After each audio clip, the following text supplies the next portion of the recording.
Hi guys, my name is Logan Mckinney. I'm a student here at Saitama University, and today I'm joined by Mr. Ojong. Mr. Ojong is a master's student here at Saitama University, and he's going to be telling us about his research. So without further ado, Mr. Ojong. Hi everyone, thank you guys for spending this time with us. I'm Mr. Nkimusowo Ojong. I'm a Nigerian from Africa. I'm a student here in Saitama University doing molecular biology, master's in molecular biology. My research work is asymmetrical biotargeting of mosquitoes. I skipped a particular part where I wanted to say OJ Toyonde Kudasai, as you could call me OJ. Okay. That's Japanese that I spoke. So I'm working on the asymmetrical biotargeting on mosquitoes. Hopefully this will be a very effectual tool to really prevent mosquitoes and be useful in changing the conversation around malaria and other sundry diseases related to it. Oh, okay, so you just mentioned mosquitoes. That's primarily what you work with, is that correct? Yeah. And you said you're originally from Nigeria. Yeah. So can you explain about malaria, because I know it's such a big problem now and in the past in Africa? Yeah, it's a humongous problem, and since you said now in the past, we will go a little bit in the past and be a little bit academic here. So malaria, we just say malaria and we link it to maybe mosquitoes, but the truth is that malaria comes from the Latin word maladi, and like in French call it malade, when they just say malade means I'm sick. So it just means you're sick because there's a term in French for fever. Only says it's malaria fever, but it's called fever. So I think those generalized terms like just malaria, just wide expansive malaria, which means sickness, is really not helpful. There's a lack of specificity in dealing with the issues. In the same way, the most possibly specific way to deal with mosquitoes in the conversation of malaria is a little bit archaic, and that is mosquito nets. The mosquito nets is not an invention or a product of modern science or modern medical science. It must have been some improvisation of some fishermen in the Nile River way back in the Egyptian civilization. So we have some drawbacks that we're just taking real big swing at the conversation of malaria or the problem of malaria, so to say, and we're not being specific. It's always lopsided towards getting remedies like drugs and therapy and not really dealing with mosquitoes. So the problem, you would say, is the lack of emphasis on the mosquitoes. Exactly. They're the biggest problem that we have to worry about. Exactly. I mean, let me just come up with a question, almost like a trick question. Okay. So, malaria, dengue fever, and Zika virus. What do they have in common? They're all in different parts of the world. Yeah, so it's a world that keeps them in common. Okay, not quite, okay, but at least you went that close. They're all caused by mosquitoes. Mosquito is a vector of all of those diseases. Dengue fever in Asia, malaria in Africa, and Zika virus in South America, almost into Central America, because there's a little bit, tiny bit of problem with it sometimes in America as well. So mosquitoes is the central denominator. How come we don't have very clear-cut measures to deal with it and make sure that through preventive medicine, you have to deal with the mosquitoes? Wow, that's perfect. Now, let's get into what you do. Tell me a little bit about your research. What methods are you using and you're employing in your research? And what is different about the current methods that you use opposed from other ones? Okay, my methods, it's like stated, asymmetrical biotargeting of mosquitoes. And so simply asymmetrical means doing it simultaneously or at the same pace or at the same time. And also biotargeting means biology means life. And so using life forms to target mosquitoes. So it's nature fighting nature. We're going to weaponize nature to fight nature. And so that's useful, especially in the advent of sustainable development goals, that this is something that can be done sustainably. So we're going to use nature using plants and also using the substrate of cinnamon, the seasoning that's very popular, especially among... Now, this is where it gets interesting. You're using something slime, is that correct? Slime. Yeah, we're using slime. I mean, slime is pretty popular with the kids these days. I wouldn't even call it with the kids, not only slime, but I think they use slime for ASMR as well. That's the little gooey stuff, right? Yeah, the gooey fudge stuff. There's all over and Cassia words, they have lots of rappers coming in, even Snoop Dogg got slime and all of that stuff. So, yeah, it's really popular, and that's why it's very effective, because sometimes you use tools for public health, you have to make sure it's very accessible to the people, even even psychologically. So they see it on social media, they see it on TV, they're like, okay, there's something we can play with. And so this is a perfect way to incorporate a remedy to solve public health situations. And that's why we use slime too as well, Okay. with cinnamon in there. Cinnamon. Yeah. Wow. Okay. Now just regular old cinnamon, you just pour it in there, or? Well, the way you make slime, I mean, the science behind it, because sometimes they call it tabletop chemistry. Oh, yeah. Yeah. But of course, it's like do it yourself. Lots of kids do that. You know, slimers on Instagram, making money, being popular, and that's all cool. But as the cool stuff here is, it's not just cool that you just play with it and have fun, but now you can really use it to solve some clear, cogent problems in the world, especially in Africa. And so you put the cinnamon in the slime, and in the midst of sliming, really you do a lot of crushing because you always squeeze in and that's the whole idea of sliming. When you crush cinnamon, what comes out of it is something called cinnamaldehyde. Cinnamaldehyde is an aromatic compound, and it's pretty strong. It has this taste and this scent, and people even use that a lot. A little bit of it can be put in things like perfumes at times and air refresheners as well. But when it comes to insects, it causes an effect that's similar to asphyxiation, like they're trying to. So they're choking. They're literally choking, and so they have to make a run for it. So Okay. it's very useful as a repellent for mosquitoes or harmful How would you insects. say the circumference around the person? Let's say they're holding the slime. What do you think the range is? The radius is going to be like about maybe 2.5 meters. Really? Yeah, and you have to understand that it has a maximal effect or ripple effect, so to say. So because when the insects are going for a run for it, when they're being repelled and they have to run, they always send out kind of like a balls alert because of the way they flap their wings for it. All the insects. So like communicating with each other. Yeah, they're communicating with each other. You understand? So they send like a mayday alert. You understand? Almost like an APB, and so everybody has to just run for it. So the effect could be 2.5 meters, and then it could of course be larger for any person. So it's useful to protect or fortify people against mosquito bites. Okay, now I want to talk about effectiveness because I don't want to be buying new slime every week. Okay, Okay. is this going to cost me a lot of money or what? Am I going to have to keep it?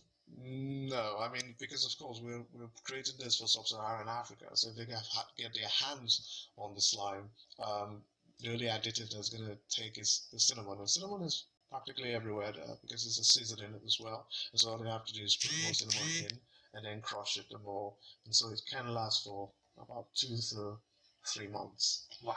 Yeah. Wow. And you mentioned Africa, and this is not something that you just started now. This is a project you've been working on for a while, correct? Yeah.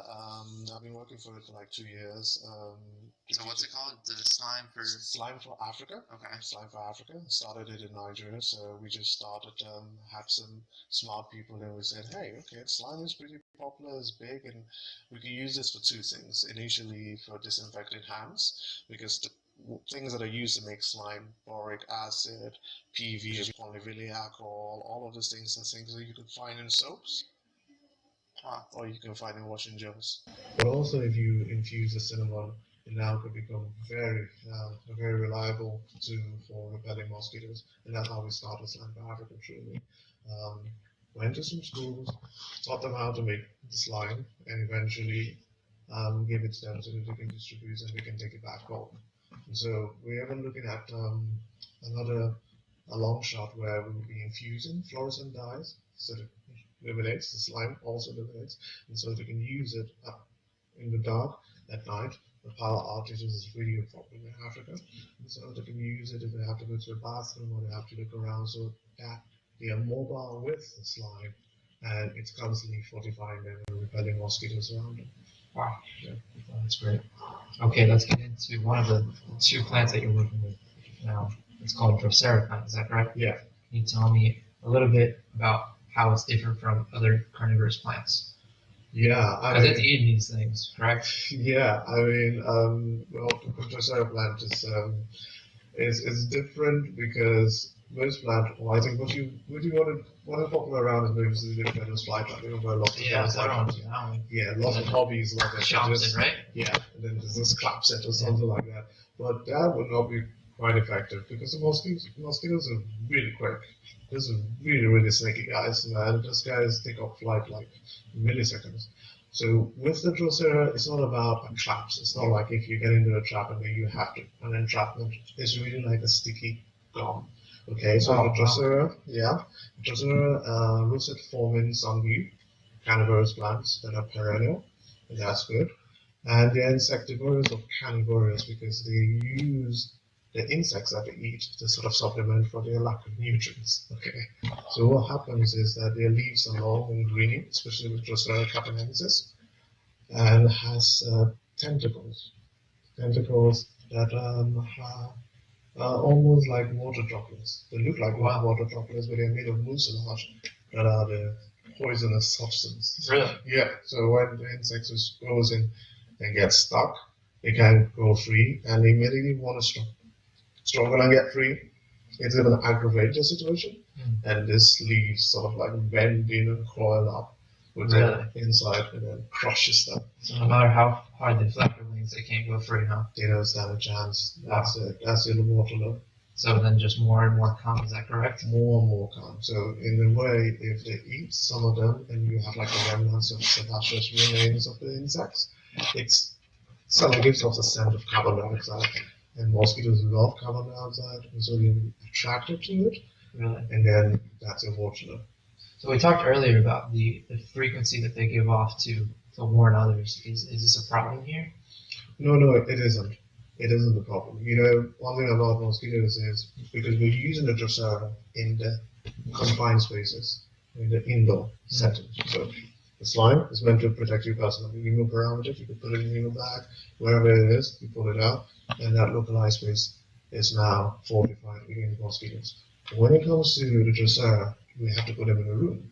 Now, mosquitoes, they work with a particular side of physics. Everybody knows a little bit of your basic physics, okay? In a particular body of material, the high concentration of ions are always on the sharp end or on the narrow end. The same applies to your room. Where you're going to have high droplets or high humidity is going to be on the vertex, the angles of the room. So most mosquitoes or most insects, they're always found there. So this is a combination. This is the asymmetrical biotargeting. The mosquito comes, bam, they're repelled by the slime, with cinnamon in there, the cinnamon slime, and they go for the vertex, the sharp ends of the room. Corners. Yeah, the corners. So they have to go down, fly down, where hopefully you're going to get fresh oxygen because gravity is acting on it, and then you see the plants. And when you see the plants, and you see the plants with the water droplets, it's like, wow, finally. Paradise. Paradise, yeah. I finally made it. He said, okay, I have to go over there and put my mouth part in. Because insects, they always like to stick their mouth parts in things that are wet. They like hydrating themselves a lot. That's why everybody tells you, make sure no wet surfaces at all. So when they go for it, then they find out that, this is not what they signed up for. And because it's so strong, they can't even flap their wings and send the signals. Really? Yeah, they really can.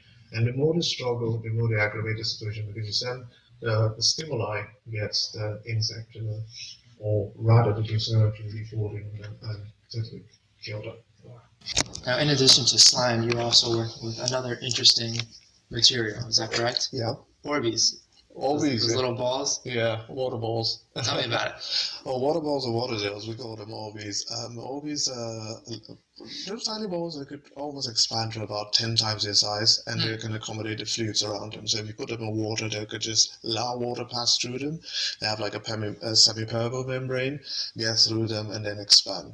Agriculturists have been using them for arid areas, so they could trap water or retain water in places where they don't want water to run off for plants. So Orbeez are a little bit translucent. They can be colorful, or they can be colorless or transparent.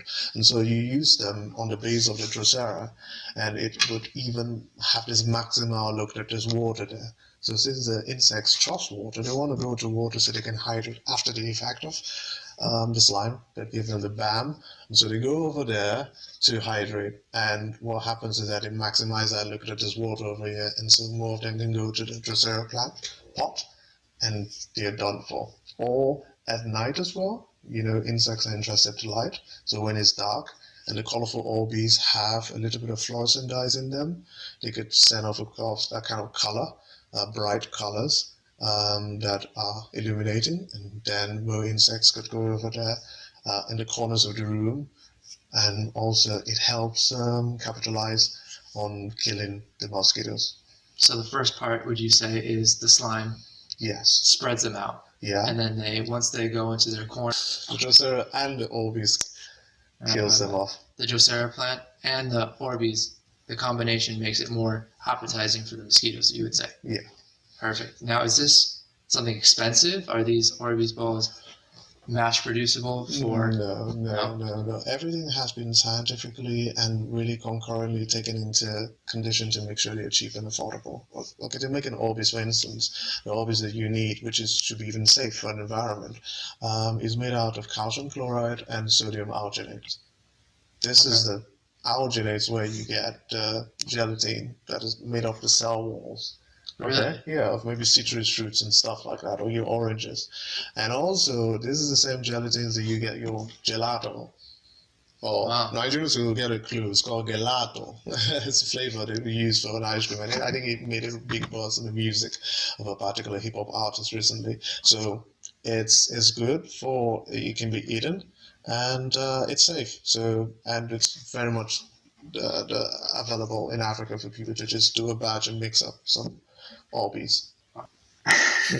Okay, guys, when we get back, we're going to talk about the last plant that he's going to be talking about in his research, and we'll see you when we get back. To copy this tune, press this.